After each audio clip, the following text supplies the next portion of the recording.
Whoa. Whoa. You good? I don't know, man. I think I pulled something. All right.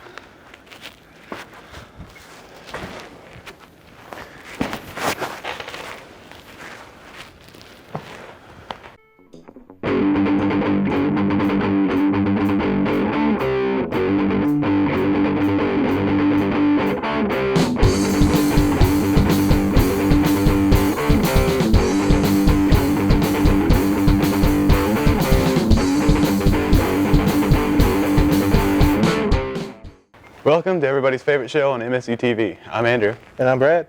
Today we're going to run through what's poppin', have our skit, and at the end of the show, we'll do a debate.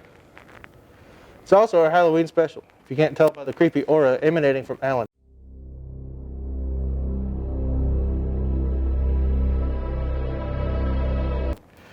Now for the Wednesday update. We've been away for a while, so this one's going to be a lot. Starting with the most recent incident, Alec Baldwin. The executive producer accidentally shot and killed the cinematographer of his upcoming movie Rust, while wounding the director. The father of the deceased has said that he has no intentions of charging Baldwin, although investigations are still underway. How do you let this happen? Like, come on, seriously. There are several people in between loading the gun and handing it to Baldwin. So, like, no one checked it? Like, yeah, everybody was like, yeah, this is fine. Yeah, like that dog that's on fire. Come on, people, practice gun safety. Right? Ironically, the movie is about a man who's charged with accidentally shooting someone, so I guess this is some advanced method acting. A United States court has recently declared Pablo Escobar's cocaine hippos to be legally recognized as people. Nearly 100 hippos that are descendants of a herd smuggled into Colombia by Escobar in the 1980s. The legal battle came about when authorities in Colombia announced their plans to sterilize the hippos, which was disputed by the Animal Legal Defense Fund, which sought an interested persons designation for the hippos. Experts say, however, the U.S. court ruling will have no effect in Colombia, and they intend to move forward with their sterilization. I'm not even sure what to say about this. First, cocaine hippos. Second, why did our government decide it was our job to decide if these hippos were people or not? The only reason we cared about Escobar was because the coke was making it over here. I don't think the hippos will. I'd like to acknowledge the craziness that is this story one more time. Does the phrase Pablo Escobar's cocaine hippos mean nothing to you all? I mean, this story is reminiscent of the Kentucky cocaine bear from 1985. Man, we really do just live in a clown world, huh? Twitch TV was recently hacked. The entire source code was uploaded in an over 100 gig file where everything from streamer earnings to code for a previously unknown Steam competitor that would be developed by Amazon Game Studios was released. Seems like every other day a huge data leak is plastered all over the internet. Like, first it was this, then Facebook went down for a day. It's like a digital Cold War with data, it seems like. Like, seriously, how do all of these huge tech companies have seemingly no security? They can't even protect their own code, let alone our data. I know, right? And we just willingly give them all of that data. Anyway, given that the earnings for most of the top Twitch streamers were leaked, it's a pretty huge insight into just how rich these nerds have gotten. Back on data leakage, some information regarding Intel's newest unreleased CPU has made it seem like it will outperform AMD's best CPU on the market today. This doesn't seem to matter, however, since both companies predict that the computer chip shortage will continue well into 2023. Yep. Chip shortage has been affecting the production of consumer electronics for pushing a year now, and now we have two of the biggest CPU producers saying they don't even expect their orders for chips to be fulfilled meaningfully for the year, let alone the further 6 months I imagine it'll take for their production levels to actually get back to normal. Though, as of right now, Intel has these new CPUs up for pre-order. I've been looking into getting a new console lately, and you know, I shouldn't have expected to be able to find one in stock a whole year after their release. The next generations of consoles are just as difficult to get a hold of now as they were at the start. I guess I shouldn't complain too much, though, since manufacturers are having just as much trouble making cars as I am trying to play video games. Well, that's enough complaining for one episode. We're going to take a quick break, and we'll be right back. Hi friends, welcome to the Kentucky Center for Traditional Music at Morehead State University.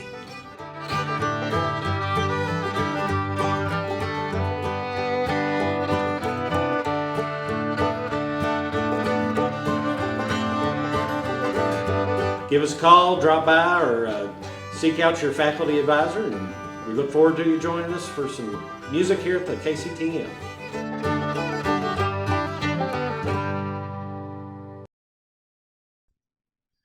So, like, when you went to Alaska, how was the food?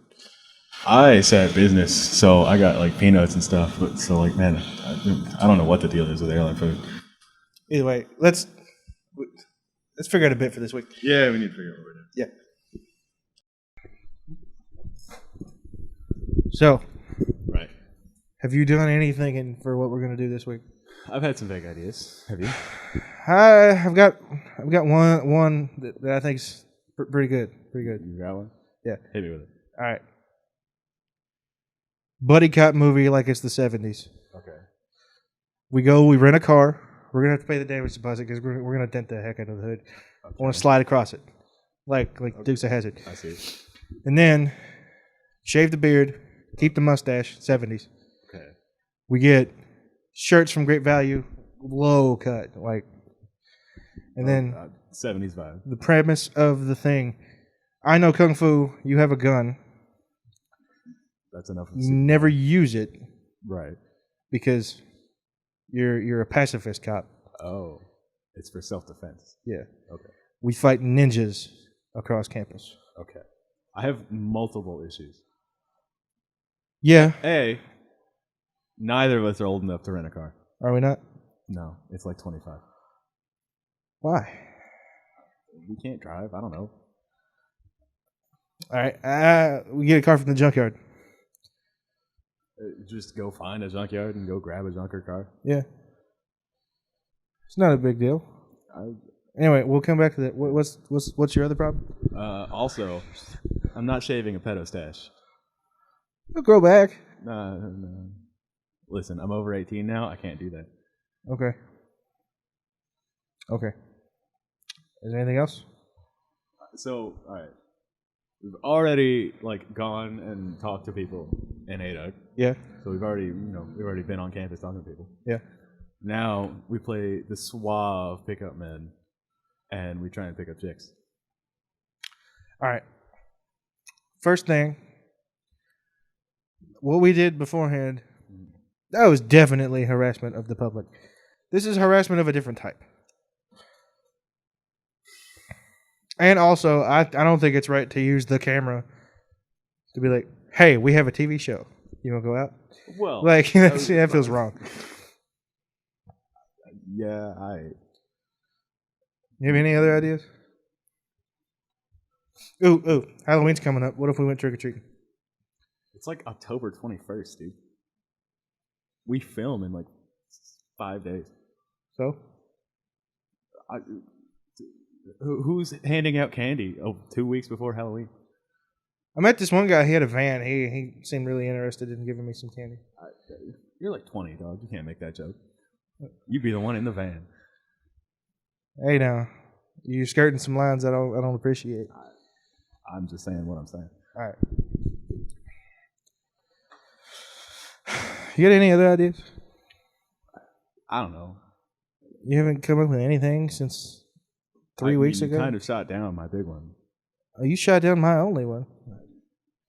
But let's take a break. We'll come back. I'm going to go get something to drink. I don't know, man. I'm getting kind of sick of Andrew today. I cannot stand Brad right now. I mean, we came here to do a quick pitch meeting, throw out ideas for the bit, and he's just shooting down all my ideas. I don't mean to trash all of his ideas, but they're just ridiculous. I mean, seriously. Go to a junkyard, find a car. Listen, I know my ideas ain't great, but, at least I came here with something. He don't have much of nothing. All of his ideas are kind of horrible. I know my ideas haven't amounted to much, but, seriously, at least they're not, shave a pedo stash into my beard. I really don't care what Andrew says. That Buddy Cup idea was great. It's hilarious. He really thought that Buddy Cop thing was super funny. To be honest, I'm going to stick to my guns on that. That bit is a great idea. I'm starting to think this man just doesn't know comedy. All right. Reconvene. So, regardless of my personal feelings about the Buddy Cop bit, because I think it's fantastic. Yeah. I don't care that you're wrong. Anyway. We got to have something for this week. Have you had any thoughts while we were gone? Okay. Same, I like kind of vibe as the buddy cop bit. Yeah. Me and you, superheroes. Okay. As we've already had the superpowers debate, but Yeah. we're both like super fast, like the Flash. Okay. No, that sucks. Run around. I'm not going to sit here and try to explain to you how bad the Flash is in general. That's not a good idea. I don't know much about DC. You're the DC dude, but everything I've read, Flash is kind of broken. Campus-wide super speedster, like that's dumb. Fine. What, did you come up with anything? All right, look, hear me out. Uh-huh. We can't come up with a bit. Right. I'm having a hard time. You're having a hard time. Okay. My ideas are great. Yours aren't, but you know we gotta have to agree on it. Uh-huh. Hear me out on this. What if we sat down and tried to film us trying to come up with a bit? How is that any better of an idea? Like, what if we could just come up with bit ideas on the fly? Why would we not just film those? What do you think, Audio Man?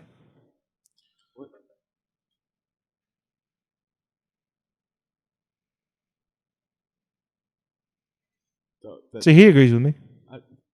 Who are you talking about? Audio Man. Okay, yeah. It's just Brendan, man. It's Audio Man. Okay. I think it's a good idea.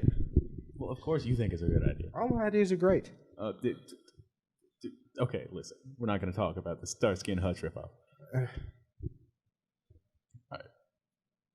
I think it's more of like a Beverly Hills Cop kind of ripoff, but you know, it is what it is. Whichever 70s buddy cop you want to rip off. Whatever. Hey, what about Nope, I lost it.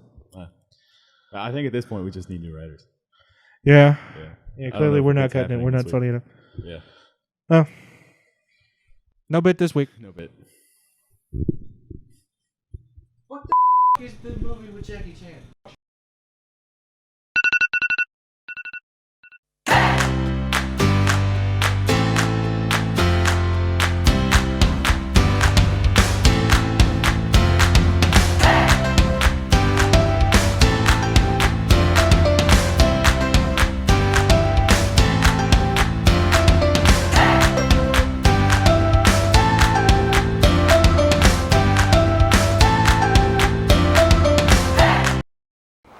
Welcome back to Two Dudes, One Couch.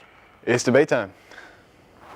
So, I got a question to propose to you. Okay. Let's say someone offers you unlimited money. You can have, you're good, you're set for life. Yeah. And you can live forever. Okay, so The immortal. catch is an immortal snail, it's super smart, is chasing you down. And if it touches you, you die a horrible death. I feel like there's no reason not to take that. Is there not? Yeah, no, because like it's especially easy if the snail just like spawns in near you, because then you know where it's at. It would be a bit more difficult if it was just a random snail all of a sudden. You just have no an idea where it's irrational at. fear of snails for the rest of your life. Yeah. You know, all right, let me put it to you this way. You know where the snail's at. Right. You put it in a jar. You can just keep the snail in a jar. Yeah, that seems. Yeah. I don't. Is it smart enough to figure out how to open jars? It's though? a super smart snail. I mean, So theoretically. I'll say though, it's a snail, not an octopus. So it's not like it has appendages that can open a jar unless it like grips it with its. Can it do that? Can it like half grip something else? Even if it can grip it, Yeah. how's it gonna spin to twist the lid off? I don't know, just like twist or something. But yeah, I don't see why a jar wouldn't work. All right, you do live forever though. Yeah. So eventually that jar is either gonna break, somebody's gonna let it out. Right. Glass will deteriorate. Yeah. Something will happen to the jar. I still think you take that because like with infinite money, you just like hire a team to be like, stare at this snail. Yeah. All right. Let me put it to you this way: it's not an immortal snail. Okay. It's a regular snail. Right. But every time the current snail dies, a new one comes in, and it's slightly faster, slightly smarter, and slightly meaner. Okay, see now that, I like that a lot more. Because then, well, the jar thing still works, but you have to keep it alive. So you just like have an infinite pet, basically, that you have to keep alive. Yeah. That makes it a lot more difficult. Yeah. Would you do it then? Absolutely. Yeah, still. Yeah. Because the same thing. See. Because how fast does it get? Because I mean, at a you certain live point. forever, so Yeah. enough snails die, it's like cheetah speed, dog. Right. Like, I don't know what like the average lifespan of a snail is. So like, is it just guaranteed to basically die every like 2 weeks? probably. Yeah. I also want to point out, everybody says snails are slow, but you never see one coming. It's just like you're walking and then all of a sudden there's a snail. Right. Yeah. I feel like if you didn't immediately know where it was from the start, did. it would get you. Yeah. Yeah. All right. So imagine millions of years in the future, the only people left is you and the snail, Right. right? And then all of a sudden it's coming and you've accepted it's time to go because everybody you've ever loved is dead. You're the last person on earth.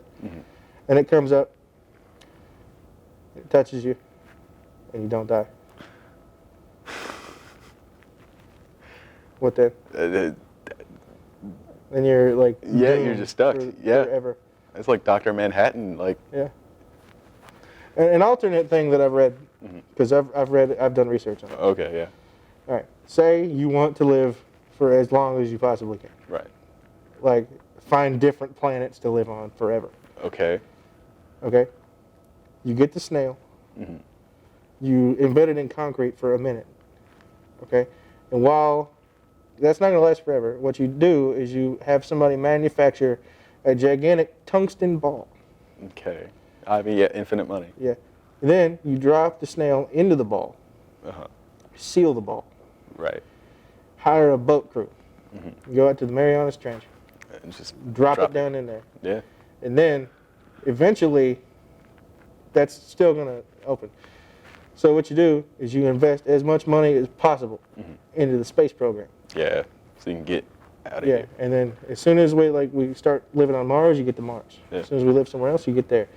First rocket to the next planet every time is you. But Yeah. eventually, snails gonna catch up with you.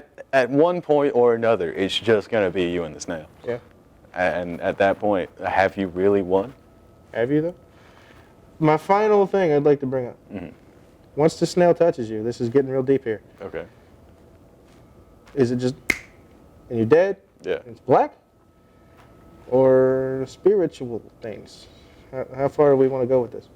I don't know. Because I feel like at that point, I don't know if there's a religion around that would call that acceptable because you've basically made a deal with the devil. Is the snail the devil? The snail is not the devil. He's just an agent of the devil. So the snail's The on the highway snagent. from hell, man. Did you Yeah. say that? What'd you say? The snagent. That's not what I heard. The snagent of the devil. Shut up. Man. Anyway, well, that's all the time we've got for you this week. Be sure to catch our next and final episode of Two Dudes, One Cat. Right here on MSU TV. Take it easy out there.